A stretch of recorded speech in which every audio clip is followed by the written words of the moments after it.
Es increíble lo muchísimo que podemos aprender de la historia de España con una sola película. Hoy os voy a contar el lío que se montó con Surcos, que de hecho terminó con la dimisión del director general de la cinematografía de por aquel entonces, García Escudero. Hoy, franquistas contra franquistas. Os pongo un poquito en antecedentes. 1936-1939, Guerra Civil. Bando republicano, bando de los sublevados. Ambos grupos utilizaron el cine con fines propagandísticos, para demostrar lo bien que les iba en la contienda y lo nobles que eran los motivos por los que estaban luchando. Ahora bien, ¿qué pasó con el cine una vez que el bando sublevado gana la Guerra Civil? El franquismo decide dejar la producción audiovisual en manos de productoras privadas, excepto los noticiarios, el Nodo. Ahora bien, las instituciones franquistas van a orientar y dirigir la producción mediante censura, que esto es muy conocido, y también mediante inyecciones económicas. ¿Qué pasa? Pues que lógicamente las productoras terminaron rodando películas pensando más en conseguir este dinero de las subvenciones franquistas, es decir, que gustara al régimen y conseguir el dinero, que pensando en los potenciales espectadores. Esto no es óbice para que se produjeran películas que gustaron mucho a las instituciones franquistas y también al público. Y precisamente una película que gustó mucho tanto a las instituciones franquistas como al público fue Balarrasa, de Nieves Conde. ¿Quién es Nieves Conde y cómo llegó a ser director? Nieves Conde es un segoviano que nació en una zona de casas bajas donde había talleres y locales artesanales y que sintió desde muy pequeño un gran amor por el cine. Pensó que solamente en Madrid podría conseguir su sueño y para allá que se fue.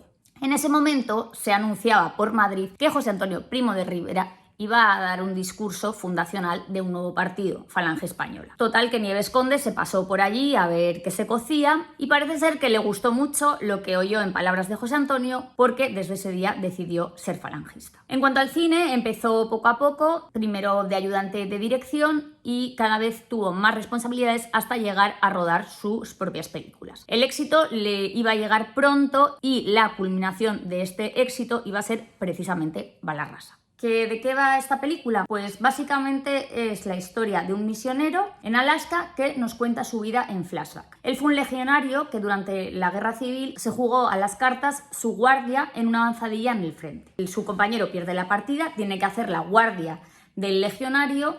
Casualidad que muere haciendo esa guardia y el legionario queda conmovido y decide ordenarse sacerdote. Se siente tocado por Dios. Antes de irse de misiones, vuelve a su casa en Madrid y ve que está toda su familia y sus amigos en un ambiente de podredumbre moral y decide que hay que restablecer el orden antes de irse. Este ambiente de podredumbre moral se traduce en que están poniendo los cuernos a sus parejas o no están educando en la familia en los valores cristianos que deberían, no están yendo lo suficiente a misa. Ah, caramba, eso ya tiene cierta importancia. Tendremos que felicitar a mi hermano. No lo haga.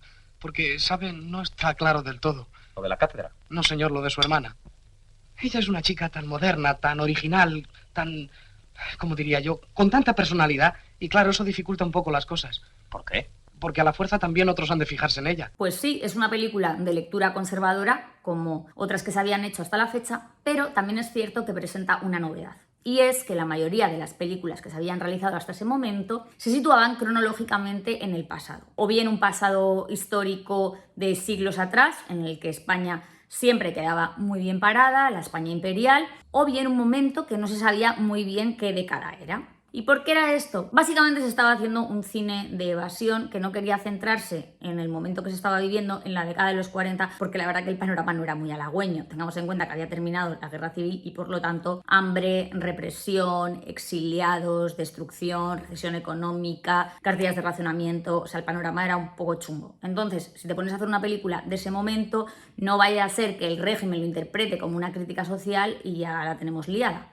La manera fácil de evitar eso era situar las películas en un pasado remoto o bien que no se supiera muy bien en dónde se situaban.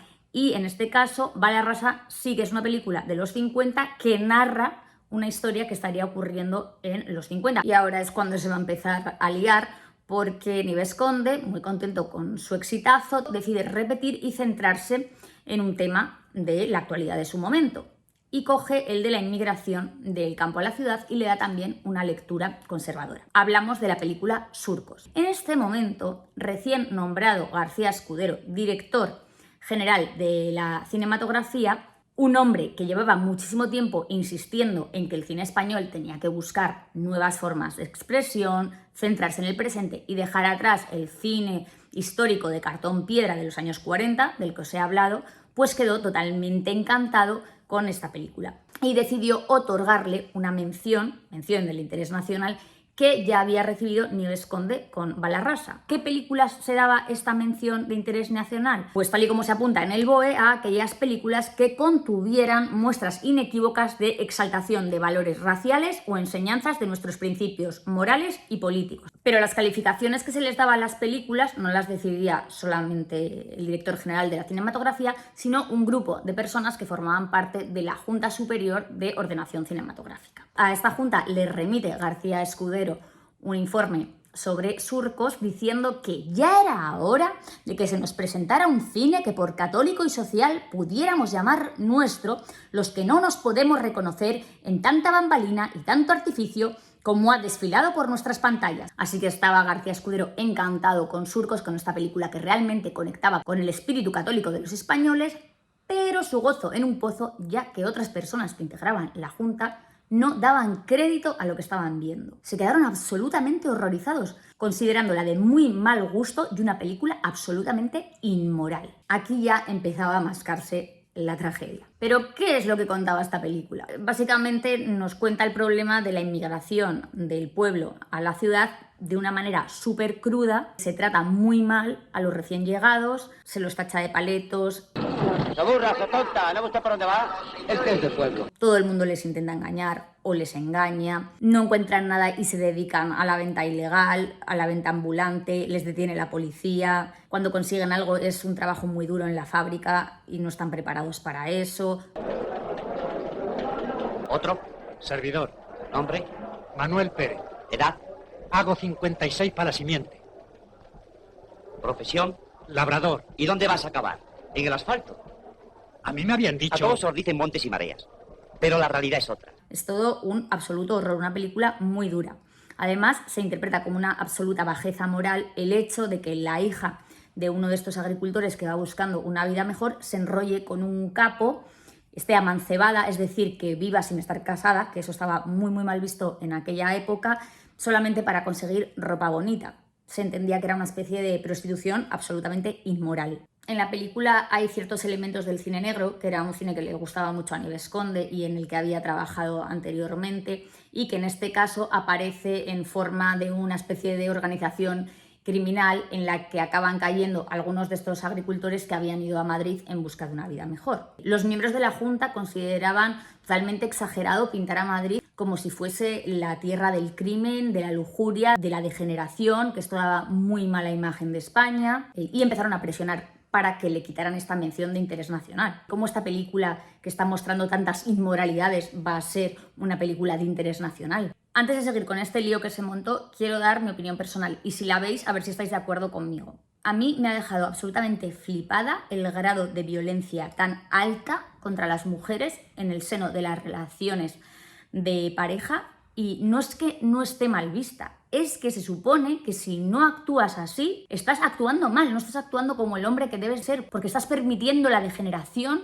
en lugar de poner a la gente en su sitio y mantener el orden y la moralidad en tu casa. La verdad que es una película muy dura y cuyo mensaje es básicamente: agricultores, vuelvan al campo a vivir sus vidas dignas, castas y puras, que la ciudad está llena de pecadores. Es cierto que hay crítica social, pero la verdad es que queda totalmente diluida en el conservadurismo. Pero volvamos al lío, porque aquí hay algo más aparte de las opiniones negativas de la Junta. Y lo que hay es la película Alba de América. ¿A qué me refiero? Me refiero al largometraje que, junto con Raza, que lo escribió Franco, el guión de Raza, es el más paraestatal de toda la etapa franquista. La película es una respuesta que dio el Estado franquista a Christopher Columbus, que es un largometraje inglés de 1948 y que había ofendido a las autoridades españolas profundamente. ¿Por qué? Pues porque se había dado una mala imagen del rey, una imagen de mujeriego y pusilánime, y la de un heroico Colón que tenía que luchar contra los prejuicios y la incompetencia de la corte española. Así que el almirante Carrero Blanco decidió hacer su propia versión del descubrimiento. A través del Instituto de Cultura Hispánica se lanza un concurso en el que pueden participar tanto productoras españolas como americanas, a condición de que se ajusten a un guión que estaba ya escrito de antemano y se sometieran a un grupo de asesores religiosos, históricos y artísticos. Cifesa fue la ganadora. Cifesa fue una productora que había operado durante la República, pero que tras la Guerra Civil se alineó pronto con el régimen. El director de Cifesa, que daba por hecho que iba a conseguir el interés nacional con su versión nacional católica del descubrimiento, no daba crédito. De hecho, la decisión le enfureció de tal forma que llegó a publicar en el periódico Informaciones que el Estado había actuado de forma arbitraria en el reparto de las ayudas al cine español. A la presión de Cifesa se unió la de los sectores más integristas del régimen, que no entendían cómo se podía dar la mención de interés nacional a una imagen de España de miseria y de crimen frente a la de la España católica de vocación imperial, que es la que aparecía reflejada en Alba de América. Finalmente, y ante tanta presión, García Escudero dimitió de su cargo y su sustituto Argamasilla corrigió el error, quitándole a Surcos el interés nacional y dándoselo en su lugar a Alba de América. A partir de ahí, el camino de Nieves Conde ya se iba a torcer e iba a pasar de un director al que el régimen tenía muchísimo cariño a... En 1957 decide grabar El inquilino y ahí ya esa película sí que le trajo un montón de problemas. La película se centraba en una familia de clase baja y su desahucio. Y básicamente estaba tratando el tema que había con el problema de la vivienda y con la especulación del suelo. Ya la censura, antes de que pudiera rodar la película, es decir, la censura previa, mostró un gran descontento y le obligó a cambiar un montón de escenas. Pero además de esto, fue retirada de cartel una vez ya producida por orden del Ministerio de Vivienda. Y no volvería a ser exhibida tras añadidos y supresiones hasta 1964. A partir de 1958, Nieves Conde decide alejarse ya de este tipo de películas de crítica social que no estaban gustando nada al régimen y se centra en otro tipo de largometrajes. Falleció en Madrid en 2006 a la edad de 94 años. Y desde aquí os animo tanto a ver Surcos como a ver El inquilino. Espero que te haya gustado este vídeo. Si es así, dame like, suscríbete a mi canal y nos vemos en el pronto, donde espero poder seguir contándoos cómo con películas podemos saber tanto de la historia y de la sociedad de una época. Adiós.